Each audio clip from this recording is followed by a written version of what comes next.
Hey folks, welcome back. We're horsing around. Brian McCormick, Darren Elliott, sitting together for the first time in quite some time for one of these.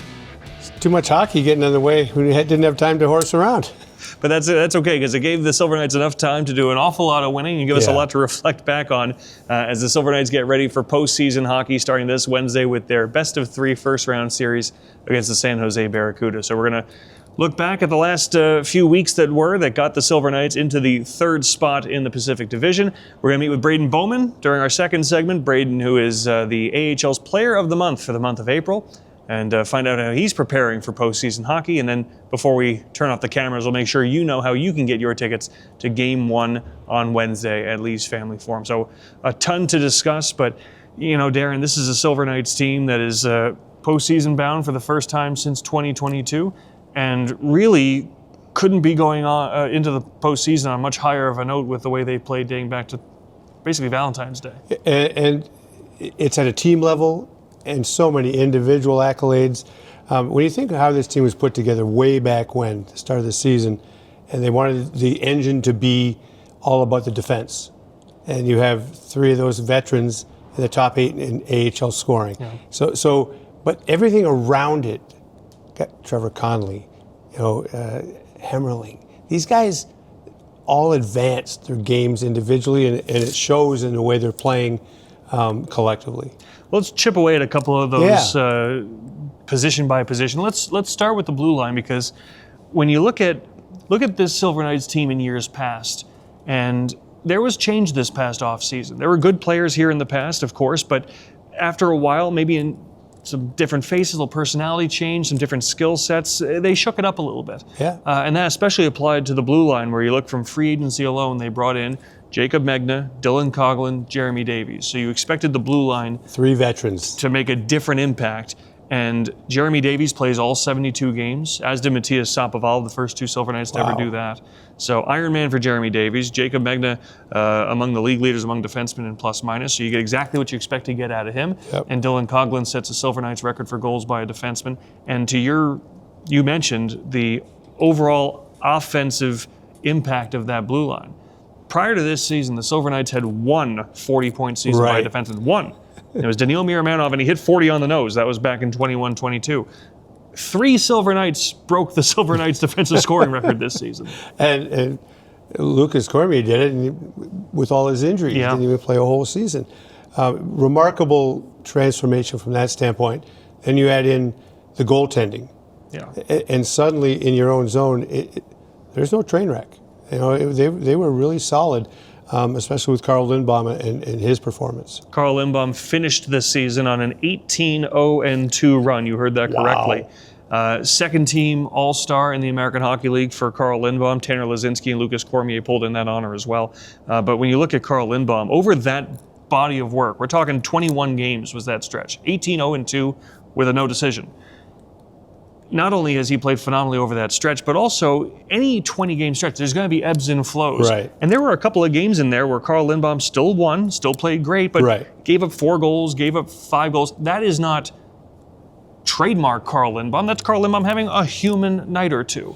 These last 3 or 4 starts before going into the postseason, however, though, he's been 1 to 2 goal Carl Lindbaum, and that's really scary for any team facing the Silver Knights in playoff hockey. Especially when it gets tighter checking in playoffs. So, teams are going to be up against it to find a way to score against this team. That's the basis. They check for their chances, all those kinds of things. That's coach speak. But the team has really bought in collectively, and they've developed a great culture.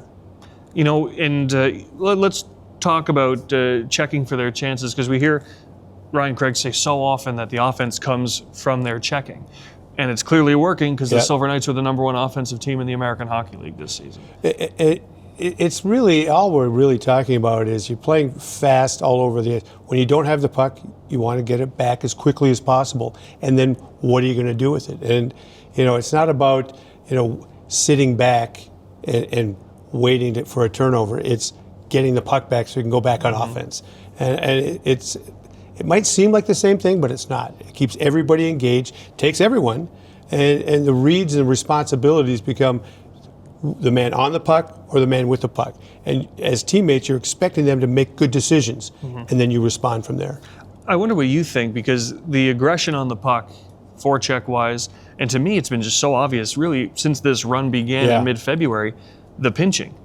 The strong side D is he's coming down the wall. He's going to meet the puck there. Any team that's trying to break out against the Silver Knights by rimming the puck, it's just not going to happen. Right. But they're also structured in such a way, it's not as though, okay, chip it past that one guy and you're gone. Like, that's not it either. So the way the Silver Knights systematically play in the offensive zone, you always hear a team say, well, we don't want to play anyone else's system. We want them to adjust to us. If the Silver Knights are aggressive in that fashion the way they have been, you kind of have to, because they're kind of making you completely abandon whatever your first read would be. Exactly. And when we talk about 5-man units and not like, oh, I'm taking a chance. It's like, no, we're going down. That's that defenseman's decision. And then as teammates, you're going, that's the right decision. So you support the decision. You're in position from the middle. So if it does get by him, there's somebody there to dissuade the offense from even getting started for the opposition. And when the Silver Knights create turnovers, they know where their first option is, because the puck movement in the O-zone has been so good. And that's why there's so many players having finished off now career regular seasons. Let's start with Braeden Bowman, because he was announced on Monday as the AHL's Player of the Month for April, which is to say he was sent to the Silver Knights by the VGK and immediately went on an 8-game point streak and caught the league by storm with 14 points over that 8-game run. I know that the Silver Knights knew that getting Braeden Bowman back from Vegas was going to be a major contribution to their playoff push, but he became top 3 scoring option almost instantly. Look, he didn't seem to have any disappointment in being sent down after playing 54 games in the National Hockey League. Having done that yo-yo in my career, my lifetime, up and down, I didn't handle it nearly as well as Braeden Bowman, I'll give you that. He didn't seem like it was a problem, and just a step in his progression, if you will. So you can't underestimate how impressive his 8-game run is, in getting 14-point Player of the Month, and heading into the playoffs with that kind of swagger. And we'll ask him about these things again. He's going to join us during our next segment, but his numbers outstanding. And then guys who have had a broader body of work with the Silver Knights. Just to run through a couple, and bear with me as I run the laundry list. Tanner Lazinski finishes with 64 points. That ties the franchise record. He did not play in game number 72. Lucas Cormier sets a Silver Knights scoring record for defensemen. We mentioned Dylan Coghlan with goals for a defenseman. Tanner Lazinski with assists. And Raphael Lavoie in the final seconds of game number 72 scored his 30th goal of the season to become the first 30-goal scorer in Silver Knights history. So on the player side, there's that. On the team side, most wins in franchise history, most points in franchise history. If you're breaking every franchise record, and mind you, again, for the last couple of seasons for the Silver Knights have had their ups and downs, but 21-22 was a playoff team. 2021, COVID-shortened season, but that was arguably a top 3 team in the American Hockey League during that unique season. There have been good Silver Knight seasons. So to basically make me have to redo the entire record book this summer, that's a special group. Brian, what are you doing? Oh, I'm still working on the record book. It's 200 pages long as it is, yeah. Well, no, it does speak to that. Kai Uchez hits 20 goals and was a call-up. That was maybe surprising, but went up there, played well, came back. I give the organization in total a lot of credit, because the guys don't come down here, tripping on their lip. They don't view it as a negative. So they're doing the right thing in terms of culture building, both in the AHL and the NHL.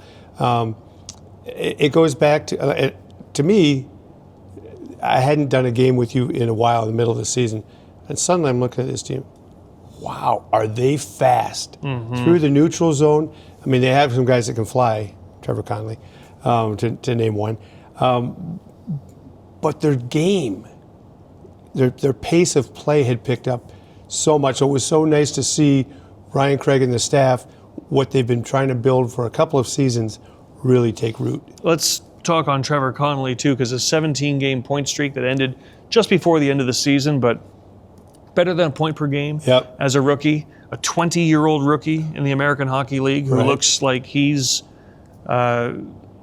he's AHL plus right now. Yep. I'm not going to say he's too good for this league, but No. he's putting up numbers that he's adjusted to this league and figured it out very, very quickly. And you talk about speed, and that's something that has not changed, but enhanced for Trevor Connolly. He's always played fast. There's a bit more of a punishing directness to his speed now that's leading to production. Well, he gets to the net. He loves to drive the net.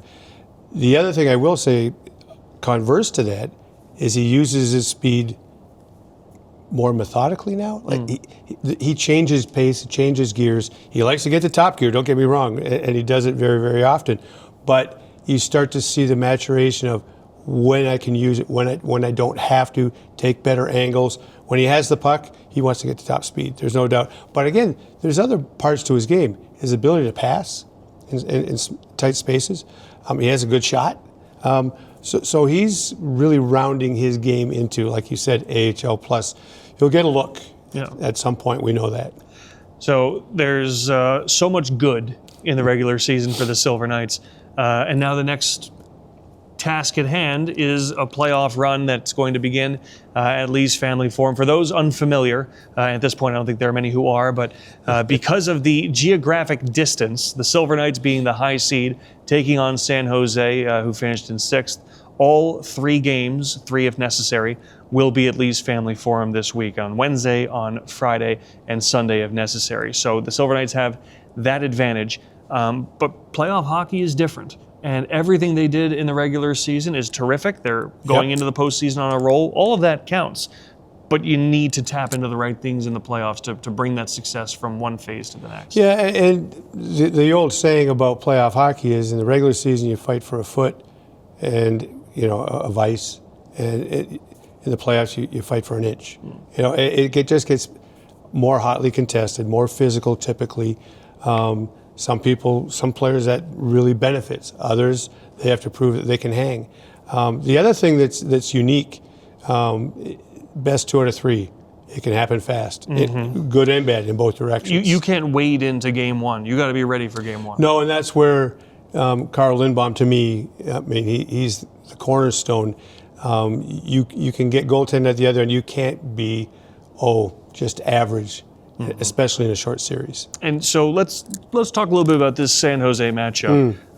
The Silver Knights went into the playoff, the regular season finish line, 21-4-4. Woohoo! Yep. The Barracuda, different story. Opposite. And there was a time a few weeks ago when we thought this matchup might happen the other way around with the Silver Knights in the 6th spot. San Jose finished the season losing 10 of their last 12. And won in overtime in game number 72 to make that number a little bit better. But that's a team that can score with anyone. Yep. They've had a hard time stopping teams of late. They have. The goaltending's been meh, right? And they can score, have a good power play. The first half of the season, they looked like they were going to be a top 3 team. Yeah. And their season just went the other way in terms of being able to keep the puck out of their net. Yeah, and for Laurent Brossoit, some really high points, some challenging moments, and that's been the last couple of weeks. The blue line's been very banged up. But, if you look at this season series, and one of the other unique things about this matchup is that the Barracuda are one of the few teams in the division the Silver Knights have only played 4 times. Yeah, that's right. So still enough, I think, a great enough body of work to have the film you need to figure out what you need to figure out. But in San Jose, the first 2 games out of the All-Star break, the Silver Knights won the first one. I want to say, I think it was 4-1. And then the second one, they gave up 8. 2 weeks ago at Lee's Family Forum with the Barracuda, the Silver Knights won 9-7. Or 9-6, excuse me, game. with 2 empty net goals, and the 9 goals was a franchise record. Yep. The next night, a 4-1 win with an empty net goal there as well. So it kind of shows us what this series can be. It can be a run-and-gun track meet shootout, or it can be a buckled-down game where you make San Jose need to score 2 or need to slow you down. And certainly, Ryan Craig would far prefer game 2 to game 1. Certainly, and their foundation, and it's a long, sample size now.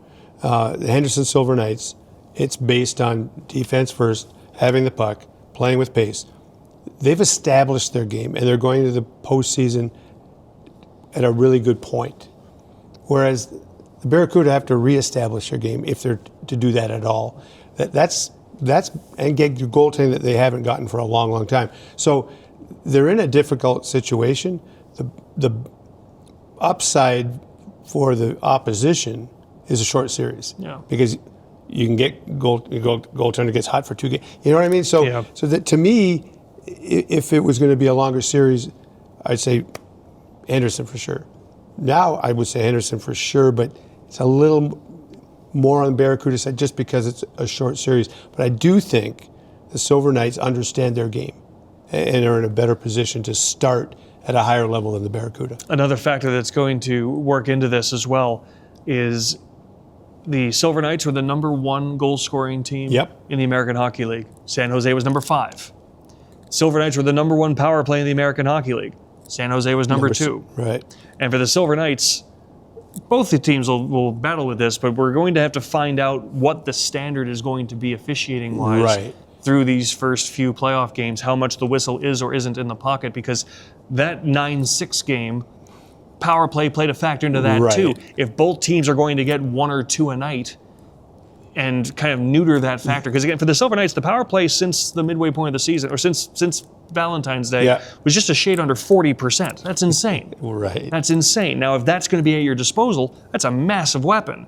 If it's going to be a lot more 5-on-5 hockey, that might lend us more towards the 3-2 style of game. 3-2 style of game, but you still like the way Henderson plays 5-on-5 hockey. Absolutely. You know, so it's not a detriment. But just it's a weapon. But again, 2 teams that score a ridiculous amount might lose as much access as they've had to one of the biggest factors that's helped them both.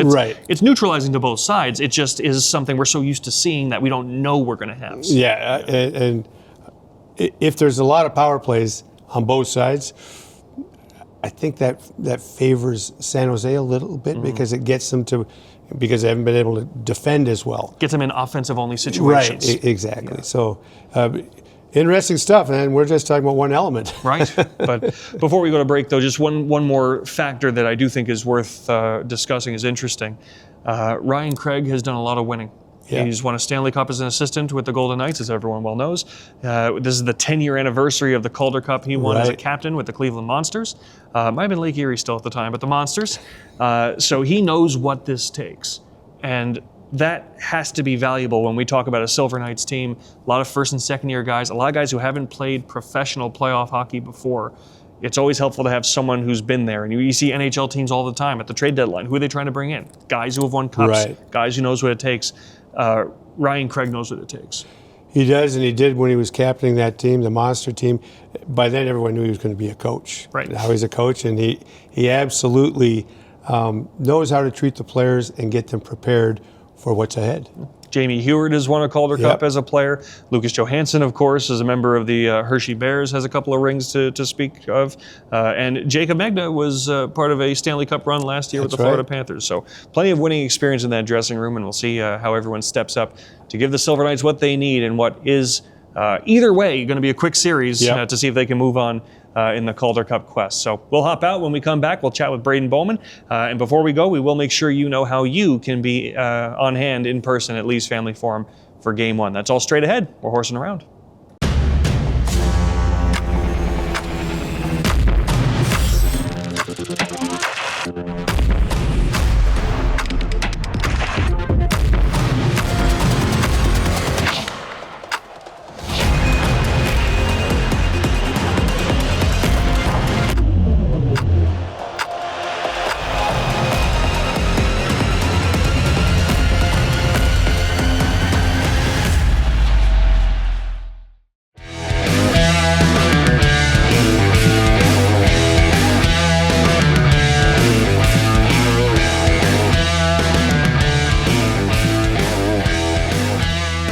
We're back. We're horsing around. Brian McCormick, Darren Elliott, and we are joined by the AHL's Player of the Month for the month of April, Mr. Braeden Bowman. Braeden, it's great to have you back in the HSK fold. Yeah, it's great to be back. It's good to see everybody. A lot of laughs coming back, and really excited to get going into the playoffs.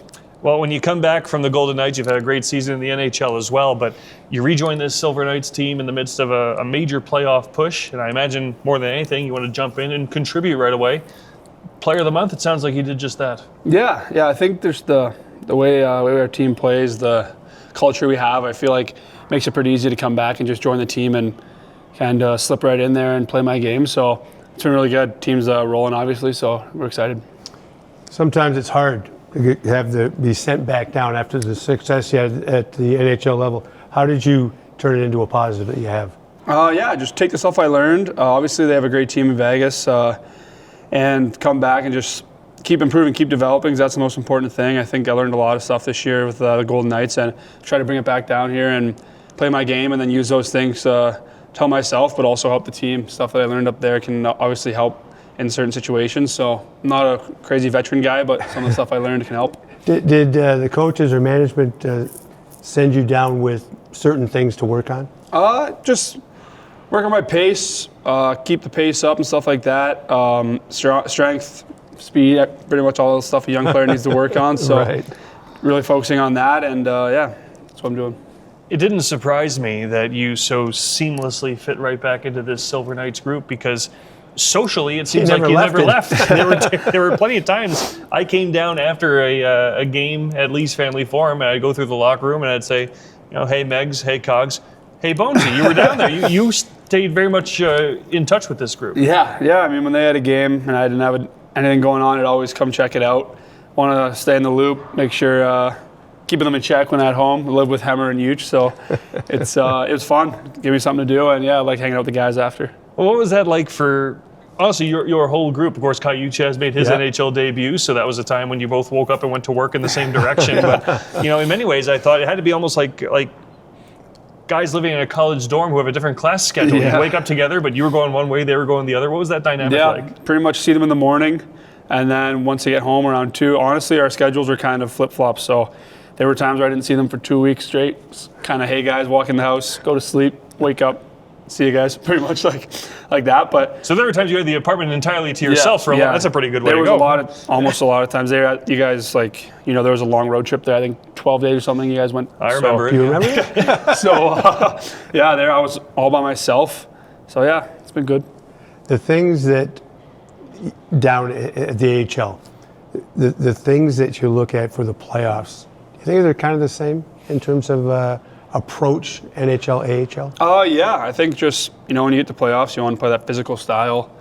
You kind of lay your game into them. You don't want them to set the standard. Your team wants to, set the tone for the series. So physicality, pace, play our game. VGK did that game one last night. Yeah, definitely. So I think you want to impose your will on them, and I think that's kind of the same no matter what league you're in. Braeden, you've played postseason hockey in your career, of course, but this will be your first taste of professional playoff hockey. I do wonder, in a season where you've had not only so much success, but so many firsts, you've had so many big moments thrown your way, and you've not only handled them, but you've excelled during them. Does playoffs just kind of feel like the next one, or are those butterflies still there like they might be for some of the other younger guys? Kind of both. Feels like the next step, obviously. We wanted to do this as a team, so we're all looking forward to it. But at the same time, there's a handful of us that have never played playoff pro hockey, so we're excited, we're nervous. I know all the older guys are just making sure we're dialed in and ready for the intensity and what playoff hockey brings, so I'm really excited to get going. How much of it is about the opposition, San Jose, and how much was just focusing on yourselves? Obviously, you look a little bit more into teams and stuff like that, but obviously it's a 3-game series, so really you want to focus on your team and hit the ground running, because there's not a lot of runway when you don't really have time to find your game. You got to have it from the start, and whoever gets to their game earliest is going to have the most success, I think. Your team, of course, has been on a tremendous run going into the end of the regular season, the hottest team in the American Hockey League going back to Valentine's Day. You were there for the tail end of that. For the Barracuda, it's the opposite. They lost 10 of their last 12. They did get a win in game number 72. But I do wonder, as you move from regular season to postseason, you guys saw them last week. Is there anything from that weekend that carries directly over, or how clean is the slate? I think you always want to have your game going in a good spot. It's not really a switch. Usually when your game's going, it's continually going. But also I think playoffs brings a new level of intensity where everyone's kind of on an even playing field. But you want to feel good about your game. We have a couple days of practice here to get back to, get our pace up and stuff like that. But they're a really good team, so I'm sure they're going to be ready to go come puck drop Wednesday night. So we have to make sure we can match their intensity. Playoff hockey, what's your best experience growing up? Watching or playing? Playing. Honestly, junior hockey, we never made it out of the first round, unfortunately. But minor hockey, our team in Kitchener had a pretty solid team. We made to the finals a lot, but could never get it done. Got it done twice early, but that's about it. Nothing crazy. Well, on a happier note, what's your favorite watching then? I was a Maple Leafs fan growing up, so Not many. Not much material there either. I liked, honestly, I like just like watching the finals. Unfortunately, if it's not when I was younger, if it wasn't the Maple Leafs, but just cool to see the guys, and like I was excited pretty much no matter who was playing. Well, as you guys look for inspirational material to go on this run, I think players often look back at the regular season, some of their favorite moments. In your brief AHL window, one of your favorites has to be a moment that a lot of Silver Knight fans celebrated. The Silver Knights clinched a playoff berth, and it was because of a last-minute goal scored by you and a dramatic comeback against Tucson. That was cool. You get the game winner with 15 seconds left. Walk us through that, because that game as a whole was wild. Yeah, both of those games actually that weekend were wild. The first night we won like 20 seconds left or something, Kemmer sniped. But yeah, that second game was crazy. We just kind of stuck with it, ended up tying it, and then sometimes when you get the tying goal, their team might just think, okay, it's going to go to overtime, and then you can maybe sneak one in there in the last minute, which we did. Puck just kind of bounced to me from Sapo and had a wide open net. It's pretty fired up. Good chemistry with the guys here in terms of on ice. It seems like you've come in and had those little plays in the neutral zone. It seems like the team's speed has picked up since the beginning of the year. Is that fair? Yeah, definitely. I think we've been really focusing on that, just handling pucks and making plays if we can. If not, obviously put it behind the D. But I think that's a big part of your game is if you're able to get to the neutral zone clean, making those little plays, and it really contributes to team speed. You don't necessarily have to be the fastest player to play fast. So we've been doing that. Yeah, chemistry, I think Sapo and I played together before, last year a lot. Huge, obviously. Cons, he's pretty easy to play with, just kind of get open. Well, player of the month for April, 14 points in 8 games. So again, you came in and got right to work. You were a point-per-game player, though, when you left the Silver Knights the first time in November. So I do wonder, with the NHL experience you garnered this season, did you come back to a different league? Do you feel different? Or maybe it's the season you were already having? Yeah, maybe a little bit of both. Just coming back and playing at that pace the whole season, you kind of, sometimes if you want to make sure you're keeping that pace, and I feel like the first couple of games I was flying around. I felt like I was moving more than I usually am just because I was used to playing at the high pace, but I feel like playoffs are going to be pretty high pace too, so everyone's going to be flying around, and I'm looking forward to it. You were able to come down to this group with fresh eyes. We'd kind of been gushing about this group for a couple of months, but not only have you had a great month, but of course the player of the month for March was Raphael Lavoie, the rookie of the month Trevor Connolly, rookie of the month for February was Ben Hemmerling. There's a lot of guys having career years this season, and I'm curious, you come back, and again, you've been watching, but you're seeing these guys on the ice for the first time in a while. How much of a leap forward did it seem like a lot of guys in that locker room took this season? Yeah, definitely. Those guys you listed off, I mean, Cons was unfortunately injured at the start of the season, so I didn't really get to see him, but I knew what he was about from last year, and the way he plays is unbelievable. Lavi's a goal scorer, like one of the purest I've seen. Hemmer, obviously taking a big stride this year. Unfortunately, didn't get to play a lot last year because of injury, but pretty much everybody on the team, definitely everybody on the team has took a step this year, and I think we focused on our team game, and then, as you said, like Valentine's Day, I think once the team's going, then all the individual stuff kind of takes care of itself. But without the team, I don't think that stuff happens. So it's been nice to see a bunch of guys flourish this season.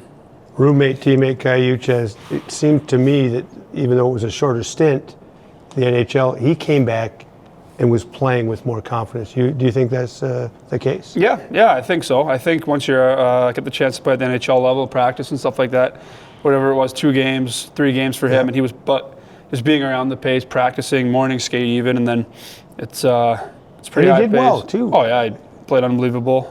We got to play together, which was pretty cool. Yeah, that was really awesome. Cool. He played well. So, we asked, of course, throughout this year, you continued to live with Ben Hemmerling and Kayuch as you continue to stay in touch with this HSK group, but also you were an NHLer for the vast majority of this season. We always ask guys how they spend their downtime. You're living in the same city, but I'm curious, having had some NHL tenure now, were you doing the same things you were doing before, or maybe the steakhouses and the golf courses are a little nicer? Honestly, yeah, a lot of the same. Pretty much come home, hang out.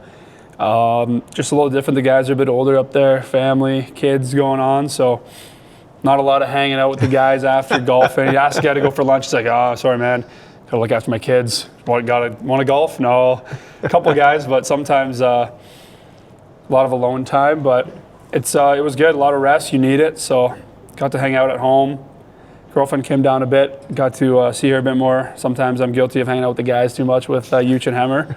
But yeah, it was cool. When you take a look at downtime, how did you learn at the NHL level the value of rest? Because it seems to be really infiltrated the game. That more than working out, it's like rest seems to be more important. Yeah. Rest is definitely a weapon you want to use. I mean, go to the rink, put your work in, and then once you're done that, it's kind of just go home and get ready for the next day. Because especially this season with the Olympics, it's a grueling schedule. That's right. Honestly, crazy, but I think trainers did a great job with just helping us out with resting and making sure we're getting our eating and stuff like that, fueling our bodies. So was there a bit of a change though? Because the NHL this year in particular, as you mentioned, every other day you played a game. And then you come back to the American Hockey League and it's weekend games, back to back again. Yeah, the back-to-backs are tough. It's kind of goes both ways. Every other day it's long but you kind of get in that rhythm, and then sometimes you play in Henderson, you get the back-to-backs with like a Wednesday game, and the back-to-back you're recovering from the back-to-back and stuff like that. So just got to find a way to get your recovery in, but also get your work in at the same time. Braeden, it's strange sometimes being around the rink during a playoff run, because for a fan watching on TV, the commercials and the hype videos and the production, it's playoffs. But here, you guys drove into the same parking lot. You're practicing in the same building. I have to remind myself every now and then, Wednesday's game one. I'm curious for you guys, for a Silver Knights fan base that's been waiting for playoff hockey since 2022, hasn't had a home game in the playoffs since the COVID-shortened season. This feels like a first. This feels like something new. How much can the energy inside the building set the tone for what playoff hockey is? Yeah, definitely. We know what playoff hockey means to the city of Henderson. Obviously, they haven't had a game, like you said, at home since the COVID season, and I think we're taking a lot of pride in making sure that it's not a quick postseason. We want to make it last, and I think fans deserve that. They've came and supported us every game this year, every game for the past however many years they've been in the league. They've been supportive, so we want to make sure we get hit the ground running. And I think we have pretty good, obviously a great team, and I think when we have the fans behind us, the energy gets going at Lee's. It's a pretty fun place to play. Has to feel pretty exciting because you do have a team that, on paper, and what you saw the last half of the season, could win it all. How exciting is that? Yeah, definitely. It's an exciting feeling. We have a really, really good team, a lot of depth. Goaltending is obviously top-notch. Coach, pretty much everything. Right. Definitely everything. And we just got to make sure we're playing our game, because our game is a full team game. It's not any one individual doing it. It's a full team, and that's the way to win. So just got to make sure we're doing that, and I think everything's going to take care of itself if we do that. Well, Braeden, it's great seeing you guys get ready for playoff hockey. Fans are ready too, and you've had a tremendous season. Great seeing you finish off on such a strong note. We look forward to seeing it continue in the playoffs. Thanks for hanging out with us. Thank you. Keep it going. Thanks, guys. That is Braeden Bowman, AHL Player of the Month for April, and for the Silver Knights getting ready for postseason hockey. We'll hop out. When we come back, we'll make sure you're ready for postseason hockey and know how to get your way to Lee's Family Forum. That's straight ahead. We're horsing around.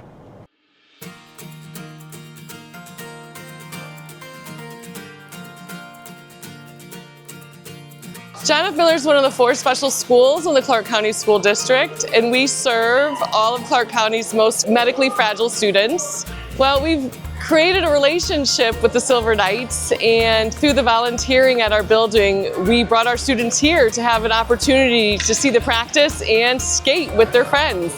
So Mitch McLean reached out to our school back in November and wanted to volunteer and do some work with our kiddos, and has come consistently the last several months, and he brought this idea to me and we ran with it. So our students don't have a whole lot of opportunities to get out into the community, so this is a perfect opportunity to have these opportunities for our students and experience life outside of the school. I just think the guys in this team, they probably haven't been exposed or experienced things like this. Obviously, these students have their own school, right? They're not in a general education facility with other students that are their age group, right? So maybe growing up, you don't get to interact with students this way, and I think it's just like an eye-opening experience, right? Like, we get to play hockey. We're very fortunate every day with the life we live, and Some people don't have that opportunity or afford that opportunity, but they still have the opportunity to get on the ice with us. And I think that was like a special moment for me, is seeing my teammates interact with these students and kind of enjoy their time as well. Our school is open for volunteers all the time. We enjoy outside community coming in, and also the community opening up for our students to go out and experience other opportunities. Yeah, again, that school it's the best community you could find. If you could replicate and want everyone in the world to live a certain way, it'd be the way those students and teachers do every day, and how much they care about their students and care about the people around, and how much this opportunity of spending 45 minutes with us today meant to them. Well, the playoffs are right around the corner, and of course the Silver Knights need to know that their equipment is ready to go, and for that we go to head equipment manager Georgie Lopez. Georgie, how's the gear looking? We're ready.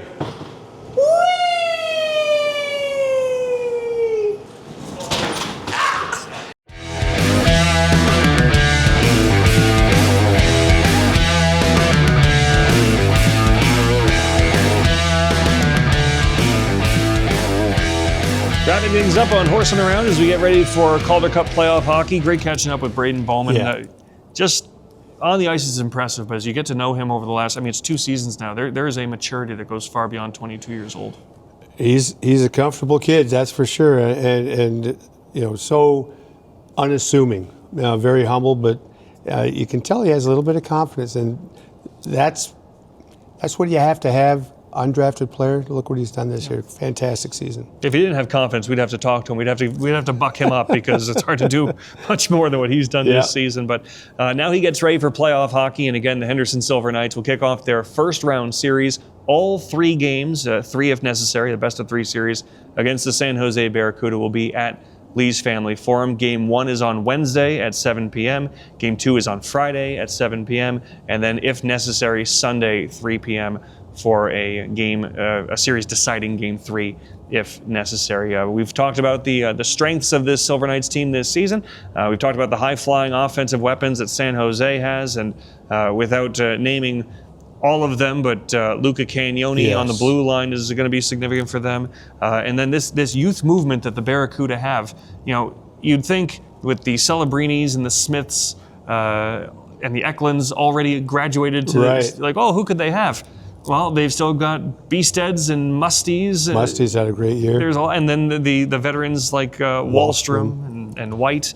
This is a San Jose team that packs a punch, and the Silver Knights are going to be mindful of that. Yeah, and all those names we mentioned, especially Cagnoni, runs that power play. Wallstrom, big weapon on the power play. So if you stay in the box, play discipline, but again, you're going to want to come out and play physical. So it's a tightrope. It'll be exciting. Well, and the way to help set the tone for that series as well is because Calder Cup Playoff hockey can be electric, and this will be the first Silver Knights playoff game at Lee's Family Forum. So tickets are on sale now. You can head on to HendersonSilverKnights.com.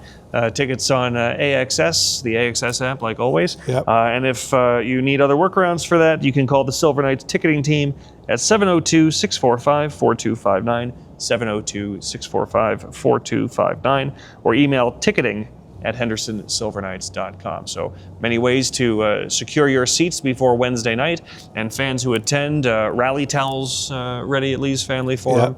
Yep. The Silver Savings menu is still available to fans at Lee's Family Forum throughout the playoff run, and parking remains free as well. So easy to get there, easy to get settled in, and easy to get in and make an electric atmosphere. And I'll tell you, for what some of the nights this season that have been the most energetic at Lee's Family Forum, that building certainly can rock. And since it was built, we've known this is a building that holds 5,700 people. It is compact, it is compressed, and it is a great sight lines from every vantage point in the building. Beautiful. I'm really excited for that game on Wednesday. Has the potential to be a boombox, and all games during this series, if you are not going to be joining us in person, will be on 12:30 of the game on radio, and also streaming on Flow Hockey. And Darren's going to be in the booth for Game 1. Yep, I'm looking forward to it. Like I said, I get there early and get up to the broadcast position. It's going to be a blast, and hopefully it's the first chapter of a long run. We're going to have more episodes. We're going to keep you posted throughout the postseason, but a lot to look forward to. And Darren, do you have, we were talking to Braeden about this, as you inspire yourself for postseason hockey, do you have a favorite postseason moment you look back on? Game 7, I was playing for the Adirondack Red Wings. They were in the AHL then. And we were in Rochester, Game 7 of the series, and we beat them 5-1, and I had 48 saves. And it was one of those on the road, you knew you were going to get pummeled, and I outplayed the other Darren. Darren Pupa was at the other end for Rochester. I'm sure you still let him know every chance you get. If you're watching, Darren, I love that game. It's one of my favorite games of all time that I played personally. But yeah, you get a full building, AHL hockey, playoffs, great stuff. We can only hope for that kind of drama on a playoff run of our own. But again, tickets on sale now, HendersonSilverKnights.com. Game 1, 7 p.m., Silver Knights and San Jose Barracuda at Lee's Family Forum. We can't wait. And again, we'll be here throughout the playoff run, keeping you posted and horsing around.